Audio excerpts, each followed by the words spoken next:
Had we known that the price that we would have to pay for this success, we never would have wanted it. Really? Never. We would have stayed in Gary, Indiana in that 2-bedroom house and been happier.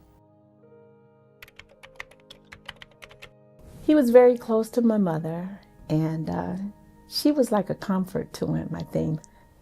They spent a lot of time together, and at one point Michael was going through a stage where he had a serious acne problem. And it had gotten so bad that Michael was afraid to really look at people in the face and talk to them. I mean, when he talked to you, he'd look down, and my mother was sensitive toward that. I think because of her interest in wanting to help him, to give him the needed support that was necessary then, I think that caused a lot of the closeness. Michael is the type of person, he's never had a taste of alcohol. I wouldn't put it, he's a very straight guy. The world ain't ready for people like Michael because the world is so crooked today. Everybody want to check out the girls, go out to the bar and do this and do that. Michael loves music. He was made to do what he do. That's why he's on top. It comes so easy for him. Melody, song, dance. He just lives and knows and loves it, and it's such a natural part of his life. It's easy. Is it easy for you? Depends on what I'm doing. Dancing like Michael Jackson, no, it's a nightmare for me. I think that all his life, obviously, he's been performing, and that becomes a natural part of his life. That's how he looks at things, I think. That's him all the time. And it appears that he's his most comfortable when he's performing around people, because when he's not, people won't accept him as a normal human being because they're used to seeing him on stage. And so he feels his most comfortable when he's on stage. Why do you think he's so shy now? I don't know. Maybe because his skin disease or whatever he has, he's just shy. All of a sudden became shy.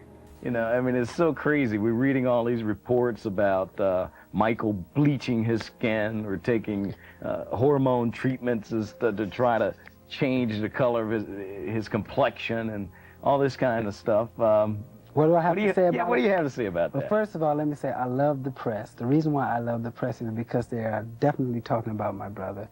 And one thing I must say that people have a right, anybody in this world have a right to do what they want to do with themselves if they feel that is right for them, because if you don't make yourself happy, how can you make other people happy in the world today? And so as long as he's making himself happy, people might write this and they might write that. Of course, I'm used to it. He's used to it. When you're in the public eye, they're going to take shots at you. Yeah. And that's all. And you're supposed to duck and move and weave and keep moving forward. If he let them throw him off course, then he can't do what he want to do in life.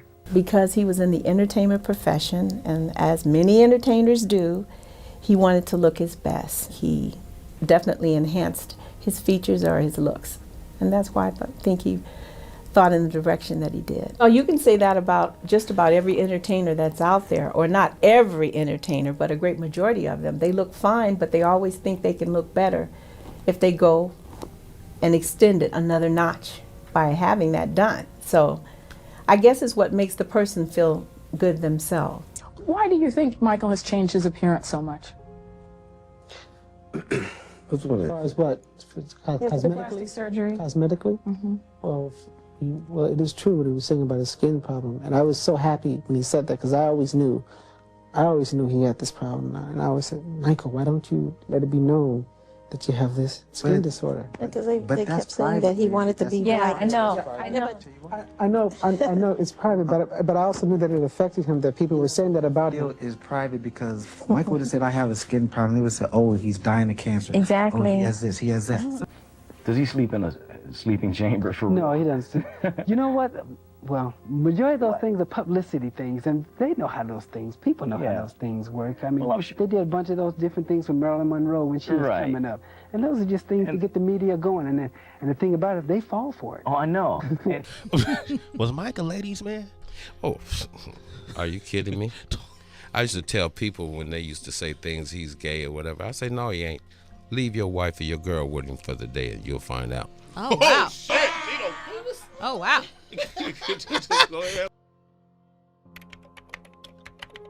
How can you complain or challenge something that you have not seen? Don't you feel you need to see exactly what No, I Wade? don't. No, I know my brother. He's my little brother. I know my brother. And I think one of the most important things that everyone seems to forget that these are allegations, they're not charges.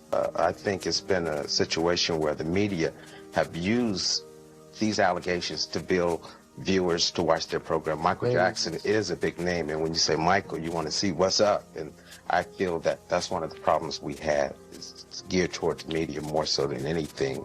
You have trouble with the media and how it's reported? No, I didn't say we have trouble. I think I don't believe in the way that it was promoted. It's very obvious that when it comes to power and money, that's important to people, because some of the people that were closest to him, as far as people that surrounded him or worked around him, his colleagues or what have you, these are the very ones that got involved to the point where they were paid to go against him or not to be loyal, I should say, or remain faithful to him. You use the word not be loyal and remain faithful. Do you feel betrayed by these people? Yes, I feel betrayed in the sense that they're not telling the truth. That's what I was going to say. I feel betrayed in as much as, because of their allegations and what they're saying, if it could prove otherwise, it causes serious problem. We know it's a lie. We know it's a lie. And then it gets to the point again, money is more powerful than anything, and this is what people they're interested in that. The bottom line is that it's all about the money. It's all about your bottom line, and ain't no controversy sell, even if it's true or not true. Is that once they reach those numbers, then they fade away from it. 10, 13 years, FBI investigating my brother. We didn't find anything. You didn't know that then Tom Stedman comes later and try to make something up. It's crazy. Michael was so famous around the world. It was hard to tell who's good or who's bad, and he couldn't tell the difference. He just wanted to make people happy, and sometimes people. Do you think that let him down because he has such a beautiful heart that he didn't realize that people around him were just people took advantage of it. Yeah, so he was like that, and that how can somebody do this or do that? But people don't know.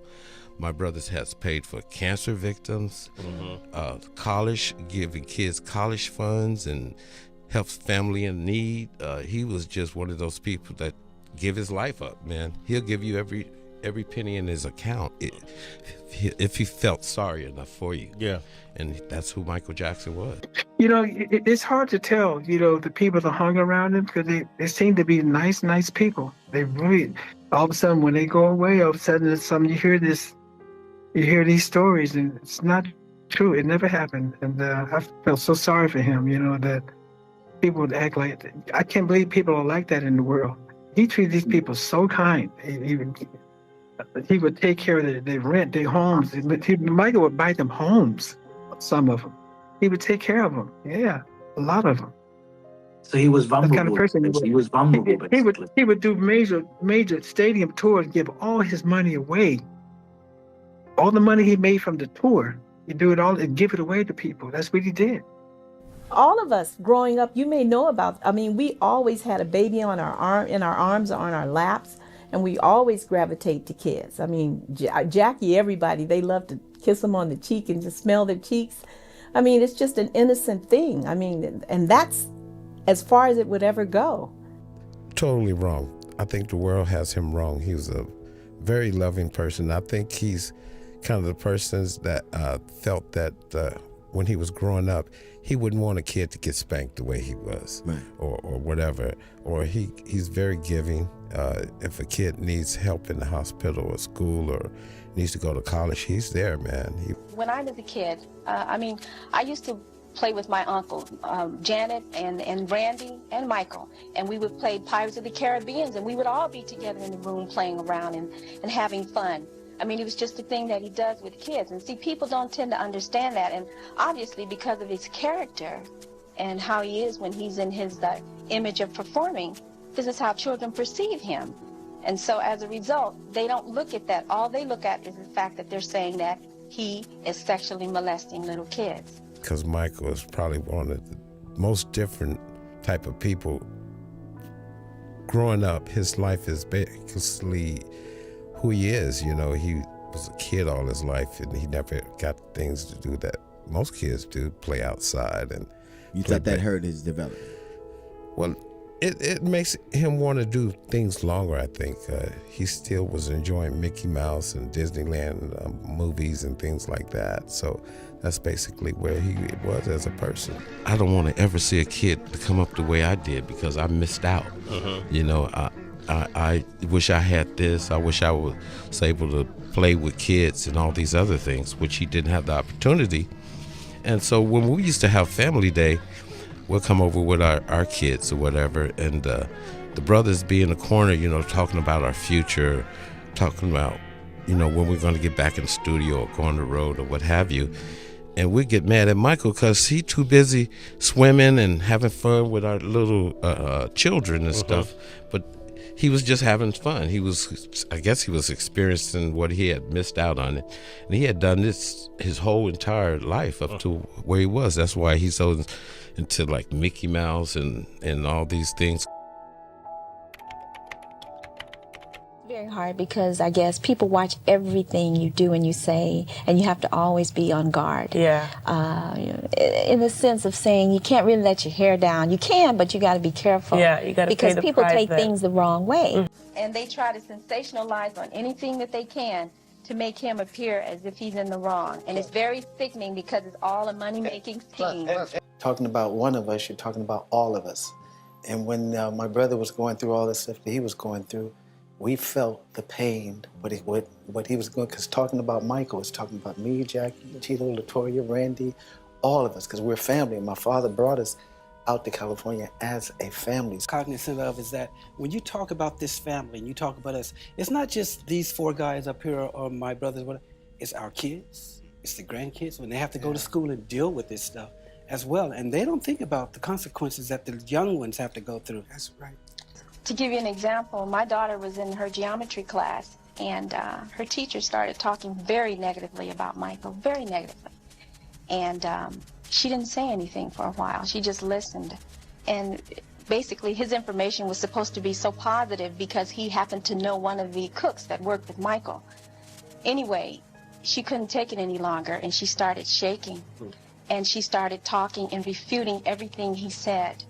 And she even explained to him why whatever the cook said was a lie because she knew who he was speaking of. Crying, sitting in the chair and wouldn't talk to anybody, want to know what's wrong. Kids at school making fun or saying things, and then, of course they get reprimanded, the kids do. What did the kids say then? What kind of stuff? Call him names or anything. He's Michael's nephew and he's going to be like him, or and then he, of course, upholds what he knows to be the truth. But the thing is, what we try to do is instill in them what priorities are. Because she said that if she didn't, she was going to say something. And my son has had problems. Kids make fun. They come up to him and they say, your uncle, he plays with little boys.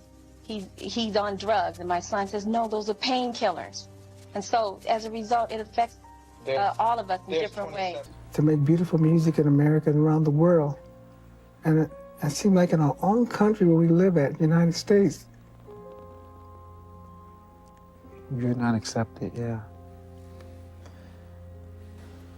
What you put the scar on my mom. Yeah, it kills my mother, and she's a very strong woman. People don't realize what they're doing. Had we known that the price that we would have to pay for this success, we never would have wanted it. Really? Never. We would have stayed in Gary, Indiana in that 2-bedroom house and been happier. And you feel that your family has paid a terrible I feel that way. price, and Michael especially. Absolutely. The Detail is dedicated to uncovering the real stories behind Michael Jackson's life and career. If you enjoy these deep dives, consider subscribing